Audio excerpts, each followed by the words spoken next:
Hello everyone, welcome back to Grim Dawn. Today I'm going to be talking about what the endgame kind of looks like, because this is relatively relevant to the final quote-unquote test that the game gives you before Homestead. Homestead kind of acting as your general hub for the remainder of the, the remainder of the base campaign at the very least. I'm only grabbing this stuff for kicks. You don't really need this stuff. This isn't really important. But keep in mind that I'm going to be doing this endgame stuff a little early. I'm only level 31, and I don't have what I call a partial build. And what I define as a partial build is, you see, normally when I create builds, I'm looking to do two different damage types. Primarily, once again, just to kind of recap, because it's been a while, the first and primary reason is because relying on just one damage type makes it extremely difficult to deal with random heroes or even certain factions, depending on what damage type you're focusing on. Meaning that should the wrong enemies show up in a fight, you're going to have a really ugly time. Now, I'll connect this dot a little bit later in this episode, but the second reason is because most abilities that you have access to in the game deal two different damage types, so incorporating a second damage type is, in most cases, incredibly easy. Even with my ice build that I'm working on right now, there's a secondary there's the secondary damage type of lightning. It's very easy for me to incorporate lightning damage into my build. Incredibly easy. So why wouldn't I incorporate that lightning damage? Since not only is it going to be easy to do, but gives me another option, another damage source for those enemies who are resistant to the cold. So there is that. So what you're going to do to get the end game is, keep in mind that this area is available after you kill Warden Krieg. If you want to try to rush this as much as possible, once you kill Krieg, you can come here. At that point, it'll probably be somewhere between levels 20 and 30. Depending on how widely you explored on your way to Krieg. Alright. Pardon me while I just heal really quick here, yeah? Don't mind me. Boom. Alright. You unfreeze real quick, son. Are you a generator? Yeah, you are. Alright, that's the problem here. We gotta get rid of you. There we go. Very helpful. Boom. Freeze. Good. Oh, hold on. We're about to die. There we go. We're gonna get rid of you really quick. Just because you're being problematic. And you're vampiric. Oh, criminy. There we go. Boom. There we go. A bit touch and go there, but we got it. Alright. Oh, wait, hold on. There we go. Sometimes it's hard realizing specifically that those guys are kicking around. Okay. Now we're gonna wander on up here and talk to this dude again. I could hear. And we're just gonna go on ahead and pick a group. Now, you don't actually have to talk to all three. I generally don't pick, I don't usually pick the Soleil guy, because you have a couple of quests already that you have with those, so generally speaking, I don't include them. I usually pick Bismeal, because that generally is going to give me another area. We're not going to deal with that for quite some time, but we have to do this in order to get to your classic endgame content. Alright, we're going to pop down here, and we're going to talk to this guy. Hello. And this is the Shattered Realm. Now, this is where a lot of your late-game farming is going to happen. And again, you can theoretically access this right after killing Warden Krieg, but you generally aren't going to, and there's a couple of very specific reasons for that. Now, I talked about a partial build before. A partial build is where you have at least enough abilities to work out all of your abilities of a specific damage type. That's actually why I died here. I only have 2 abilities. Well, technically 3. Um, and it's not really that big of a deal for me to be dying at this point. I don't know why I bothered putting down a rift. But you can come in here as many times as you want. You get a bonus if you complete it within a certain time frame. But, again, it's just a bonus. And you can see that these enemies are going to be slightly higher than your level. This is why you want to endgame farm here. Because, generally speaking, with the enemies being a level or 2 higher than you, you're going to have better drops from them. This is also why, generally speaking, if you're really hard up for items and you really need equipment, this is where you go. You just gotta... If you're under the point at which you have a partial build, you're obviously going to just have to accept death several times, like I'm doing here, but that's okay. You're definitely not going to be finishing this out in the time allotted because you're not going to have the number of skills you need or the power of the skills you need to really do this quickly. It's more about a combination of the strength and number of your skills than anything else. Again, I've only got 2 skills, and I don't even have them fully formed, since I'm already not going to be doing this based on time. I don't have the full Trozan Sky Shard. I don't have the full Alexis Flash Trees. I don't have the full Elemental Balance. I've got very little going on here. Now, if I wanted to give this a really good shot, I would have leveled up all the way to get Maven's Sphere here. Probably not Conversion because it's overrated, at least in non-hardcore. I would have gotten up to Elemental Balance, maybe. I definitely would have wanted Absolute Zero. I definitely would have wanted Frozen Core, and I definitely would have wanted Star Pact. But if I was going to be really serious about this, I would have grabbed some of the more useful of these. Again, Maven Sphere, Frozen Core at the very least, and Absolute Zero at the very least, and Star Pact. Now, I don't have these, so this isn't a point at which, for this character anyways, that I would personally recommend trying this. It is entirely possible, though, that I could pivot this around and work on a Chaos Vitality build and turn this around, because if you actually look here, we've got... I actually probably could have pulled those out, to be honest.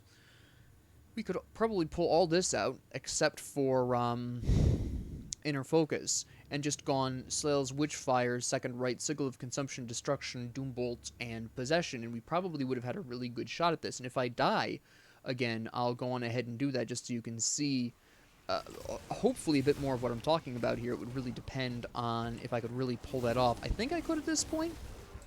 Okay, we died there. That's fine. Now we're going to go on ahead and talk about this. Every 4 levels you fight a boss. I'm not actually going to go that far because really I just want to talk to you about this process here. I'm going to go on ahead and pull these all back. Again, if this is your first character, you're not going to be able to pull this off, which is fine. But unless, of course, you do some pretty serious cash farming. But we're just going to go ahead and pull all these skills out, except for Inner Focus, because we want to keep that.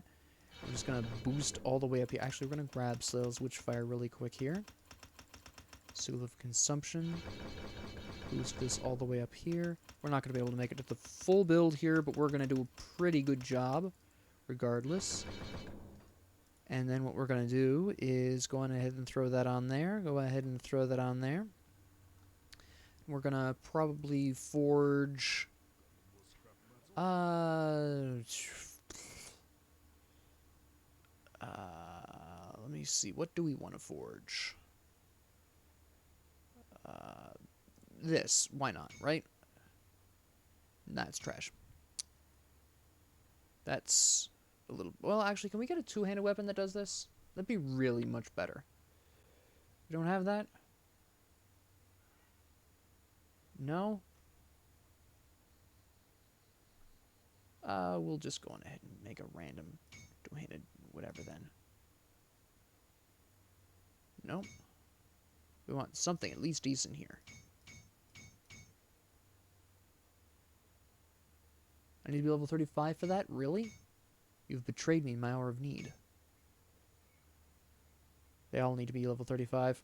What is this level 35 nonsense? They're all going to require level... Oh, that's level 32. Okay, well, we'll...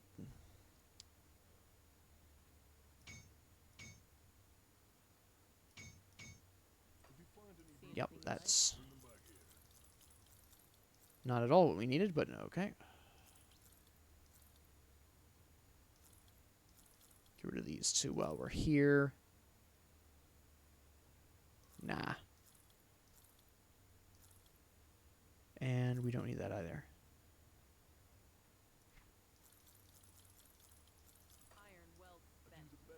Let's try a two-handed sword. What level are these going for? 32, 24.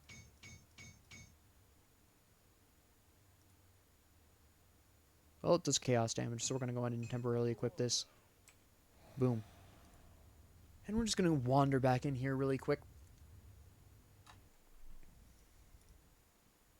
Now again, ideally I would have more of a full build here. It would take, what are we at here?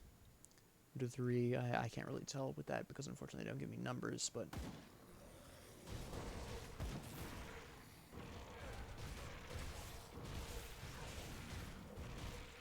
Yeah, my time's run out, but I really don't care. But you can see where I have a bit more of a consistent build here, so it's working out a little bit better for me. And generally this is what you would want to do is, again, once you get a kind of partial build. Now I'm going to absolutely die here because there's just way too many enemies back here. Now, you'll notice there are these shattered souls lying around that I'm picking up. These are increasing my damage output as well as giving... Oh, well, if I had time, I would be getting more time there. Usually, you're going to want to wait until you're at least level 50 for this. Again, you don't have to. You can definitely see where you could theoretically farm for that. After every 4 floors, so to speak, you kill a boss, and then you have the option of continuing on or not, or stopping and collecting your loot according to how deep you've gone in. The deeper, obviously, the more loot, and you can get items as you progress that allow you to start at a specific floor, so to speak. Now, how many levels would I need? Okay, 5 levels from here, so we would need... They'll bring us to 30. Episode 2. 15. 25. This is 12, so it would be 37 points, and another 12 for this would be 49 points, which, of course, 49 points divided by 316. Yeah, I would need to be 48 specifically before I would be able to really actually accomplish this with just a chaos vitality damage build right there. Again, limiting myself only to these top 2 rows, I could make a really strong and valid attempt at this at level 48 very specifically. Probably 49. I would probably be a couple of points short on possession. But it'd be a really close thing. And that would put me in a strong enough position where I could go through that and come out with some good stuff pretty consistently, depending on RNG. Now, the enemies that spawn in there are completely random, and as a result, and this is why it's so important for you to... Actually, we'll dive in there again while I'm talking, because I don't need to be standing here for no reason. The problem with RNG and completely randomized enemies is there is absolutely the possibility that you're just gonna be confronted with an enemy that is just highly resistant to your single damage type if you're only doing a single form of damage. This is the issue. When you're running this, you want to run this as quickly as possible. And that's the issue with these guys, is actually they're fairly chaos and vitality resistant, which is the problem here.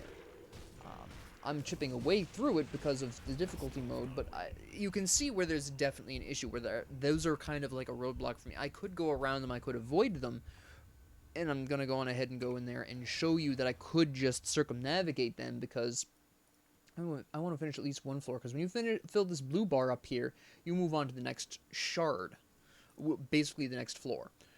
And you fill that blue bar up by collecting shattered souls and killing enemies. Heroes obviously give you more, and they are guaranteed to drop a shattered soul, but regular enemies also fill it up as well, just not as much, and they're less likely to give you a shattered soul. See, these guys, they're kind of resistant to vitality, but they're not as resistant to chaos, except for that guy back there might be. We're just gonna, again, this is going to be a serious problem because they're resistant to my damage types here, at least for now, and I don't have any kind of skills that are decreasing their vitality resistance, so I'm gonna need to just run and then go after these guys who are not resistant to vitality. And this is a fight I can take. Use a health potion here, and I'll be all set. And they drop like flies because they're not resistant to my damage types. And this is exactly why you want two damage types, preferably two fairly different ones. Unfortunately for me, Chaos and Vitality, at least where I'm at in the game, because again I don't have any skills that are reducing any particular resistances, there a lot of enemies that resist Vitality also tend to resist Chaos. Not all of them, but a lot of them do. Chthonics, for instance, tend to, as an example. And so as a result, at this stage, again, due to my low level and limited options, there are still going to be incidents where I'm not going to just be able to kill certain enemies. And that's part of the reason why you don't want to come in here too early, is because you're just not going to have alternative options. For instance, a great alternative option for me would actually be the Bloody Pox, or whatever it's called. It is Bloody Pox. And Bloody Pox would be relatively useful because it does vitality damage, which I am increasing, but it also does poison acid and bleed damage. So while I am focusing on vitality damage, it would give me a little bit of a difference there for some other skills, and that would be quite potentially useful in scenarios where, well, it would be quite potentially useful temporarily in these scenarios that I'm talking about. I'm sorry, I made a mistake earlier. I said it would bring me to the next shard. It would bring me to the next chunk. I get the two confused all the time. I don't know why. But Bloody Pox, at least in the short term, would be fairly useful for dealing with those enemies who are resistant to Chaos and Vitality, which, again, is a lot of them at this point in time, because I don't have the skills I need to reduce their resistances.